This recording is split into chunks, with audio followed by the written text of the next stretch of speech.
हमारे हाथ में सरकारी नौकरी के योग है कि नहीं है, हमारी नौकरी कब मिलेगी, कैसी मिलेगी, अगर सरकारी नौकरी होगी उसमें कौन सा पद मिलेगा और किस क्षेत्र में हमें नौकरी मिलेगी, डिमोशन होगा, प्रमोशन होगा, किस एज में प्रमोशन होगा, हमें अवार्ड्स मिलेंगे कि नहीं मिलेंगे, इन सारे सवालों का जवाब आज हम इस वीडियो में देंगे। मित्रों, हमारे साथ आखिरी तक बने रहिए और आपको हम सिखाने का प्रयास करते हैं। मित्रों, जैसा कि आप देख रहे हैं, ये आपकी जीवन रेखा हो गई जिसको लाइफ लाइन बोलते हैं, ये आपकी मस्तिष्क रेखा हो गई जिसको माइंड लाइन बोलते हैं, और ये हृदय रेखा हो गई जिसको आयु रेखा भी कहते हैं और हार्ट लाइन भी कहते हैं। ये आपकी मेन 3 रेखाएं हो गई जो प्रमुख 3 रेखाएं होती हैं। इसके साथ में अगर हम बात करें सहायक रेखाओं के बारे में, सहायक रेखाओं में मेन कौन सी होती हैं, सबसे पहले हम बात करते हैं शनि पर्वत की।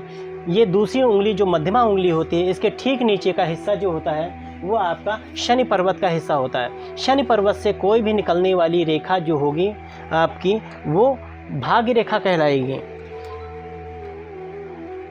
जो भी रेखा यहाँ से यहाँ तक निकलेगी वो भाग्य रेखा कहलाएगी मित्रों।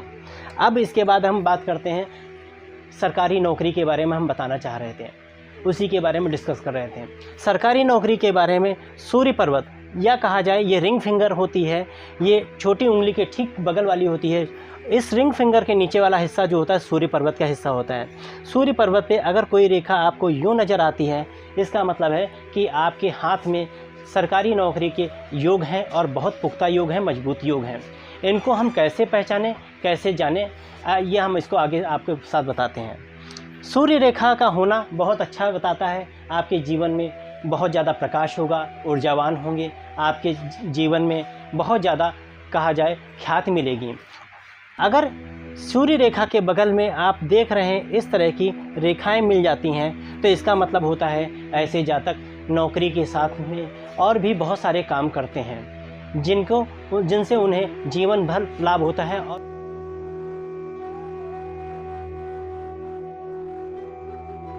हाँ, सूर्य रेखा अगर यहाँ पे है और यहाँ से ये मंगल का क्षेत्र होता है, मंगल का मैदान होता है, अगर यहाँ से कोई रेखा निकलते निकलते आपका सूर्य पर्वत पर जाके सूर्य रेखा से मिल जाए, ऐसे जातकों को आप कहेंगे कि ऐसे जातक आर्मी में होंगे, पुलिस लाइन में होंगे और रक्षा क्षेत्र में होंगे, और उनको कहीं ना कहीं ये मंगल का क्षेत्र होता है। अगर यहाँ से कोई रेखा निकलते निकलते और सूर्य रेखा में मिल जाए, तो ऐसे जातकों को डिफेंस में जाना चाहिए। ऐसे जातक डिफेंस क्षेत्र में होंगे और उनको डिफेंस क्षेत्र से रिलेटेड नौकरी मिलेगी।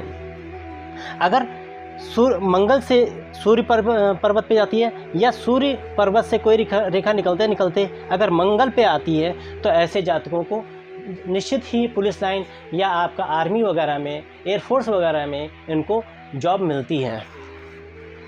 अब बात करते हैं मित्रों, ये आपकी सूर्य रेखा हो गई। अगर सूर्य रेखा से कोई रेखा बुध पर्वत से आके सूर्य रेखा में मिलती है, बुध पर्वत कौन सा होता है, छोटी उंगली के ठीक नीचे वाला हिस्सा बुध पर्वत होता है। बुध पर्वत को ज्ञान का पर्वत भी कहते हैं या व्यवसाय का पर्वत कहते हैं। ऐसे जातक मल्टीनेशनल कंपनी में होंगे, उनको वो फ्रीलांसर भी हो सकते हैं और काफ़ी ऊंची पोस्ट पे हो सकते हैं। ऐसे जातक आज़ादी के साथ काम करना चाहते हैं, बंध के काम नहीं करना चाहते हैं, नौकरी नहीं करना चाहते हैं। ऐसे जातक अपना खुद का बिजनेस करेंगे या बहुत ज़्यादा ऊंची पोस्ट पे होंगे और वो बहुत अच्छे कंसल्टेंट भी हो सकते हैं, फ्रीलांसर भी हो सकते हैं मित्रों। इसके बाद अगर हम बात करते हैं मित्रों कि सूर्य रेखा से अगर कोई रेखा चलते चलते शनि पर्वत से आ जाती है। शनि पर्वत मैंने जैसा बताया, दूसरी उंगली मध्यमा के ठीक नीचे वाला हिस्सा जो होता है शनि पर्वत का होता है। और शनि पर्वत से अगर जाते जाते मित्रों ये रेखा सूर्य रेखा से मिलती है, तो ऐसे जातक बैरिस्टर हो सकते हैं, जज हो सकते हैं, सरकारी वकील हो सकते हैं, और कहीं नहीं कहीं ये न्याय को बनाने वाले जातक भी हो सकते हैं।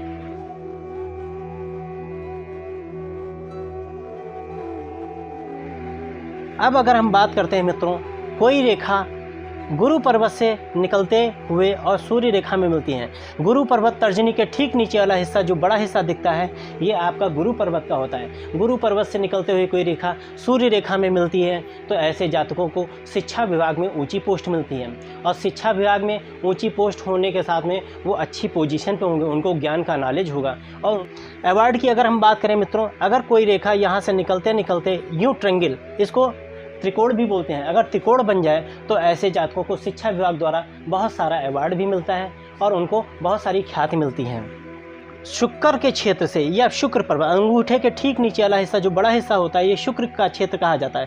शुक्र पर्वत से कोई रेखा निकलते निकलते और सूर्य रेखा में मिल जाती है तो ऐसे जातकों का जो भाग्योदय होता है स्त्री से द्वारा होता है। विवाह के बाद ऐसे जातकों का भाग्योदय होगा और यह कहा जाए ससुराल पक्ष उनकी बहुत मजबूत होगी, जिससे उनको अपने जीवन में बहुत सारा लाभ होगा, धन लाभ। मंगल ये यात्राओं का होता है हिस्सा, यहाँ पे यात्राओं की रेखाएं होती हैं। अगर कोई रेखा सूर्य पर से निकलते हुए और यहाँ तक चली जाती है तो ऐसे जातकों को विदेश में नौकरी के योग होते हैं। ऐसे लोग मल्टीनेशनल कंपनी में विदेश में सेटल हो जाते हैं, वहाँ पे जॉब करते हैं और पैसा कमाते हैं, धन अर्जन करते हैं और अच्छी पोजीशन पे पहुँचते हैं और यात्राओं के द्वारा उनको लाभ होता है। कई बार होता है कि कई जातकों को आपने देखा होगा वो ज़िंदगी भर हमेशा दौड़ते ही रहते हैं, इस देश से उस देश, उस देश से उस देश।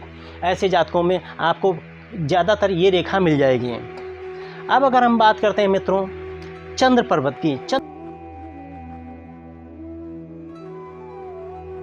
चंद्र पर्वत आपका ये हिस्सा होता है।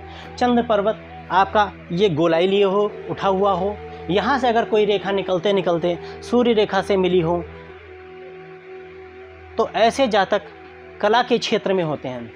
आपने देखा होगा सिनेमा हो गया, पोएट्री हो गई, आपका डांस हो गया, या कला के क्षेत्र में ऐसे जातक होते हैं। और कई बड़े कलाकारों के हाथ में आपने ये रेखा देखी ही होगी, उनमें अमूमन देखने को मिल जाता है। ऐसे जातकों को बहुत ज़्यादा ख्याति मिलती है, पब्लिक का बहुत सपोर्ट मिलता है मित्रों। इसके बाद अगर हम बात करते हैं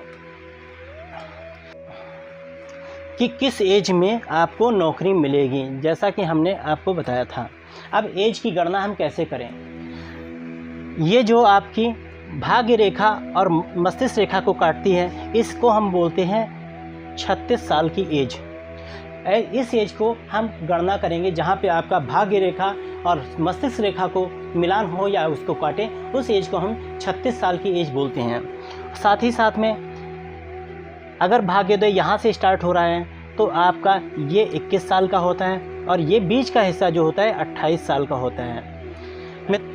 अगर सूर्य रेखा निकलते निकलते आपका यहाँ से होते होते यहाँ पे आ जाए, ऐसे जातकों को आप कह सकते हैं कि उनका भाग्योदय जो हुआ है वो 36 साल पे हुआ है।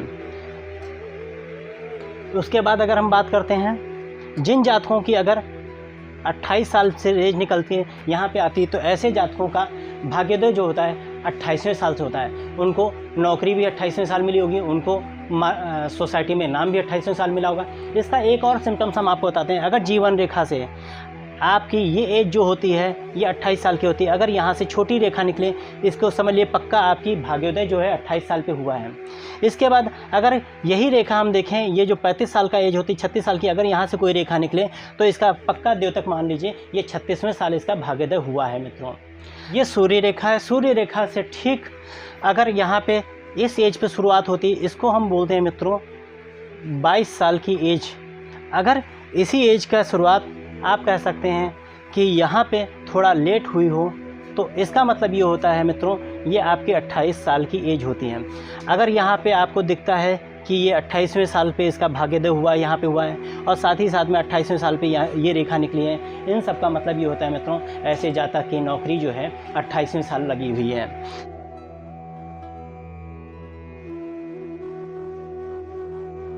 अवार्ड कहाँ से मिलेंगे? ये आपकी सूर्य रेखा हो गई।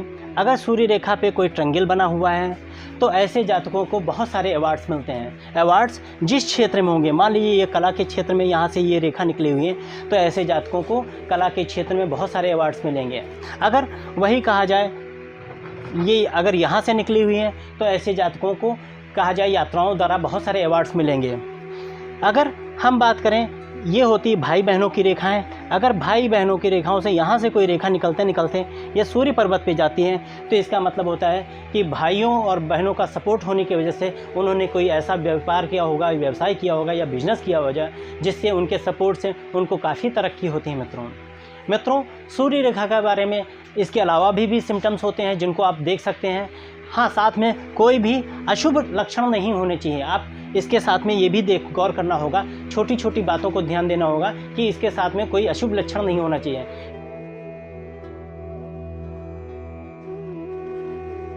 मित्रों, अगर आपको हमारा ये वीडियो अच्छा लगे तो हमारे चैनल को सब्सक्राइब करें, लाइक करें, कमेंट करें। धन्यवाद मित्रों।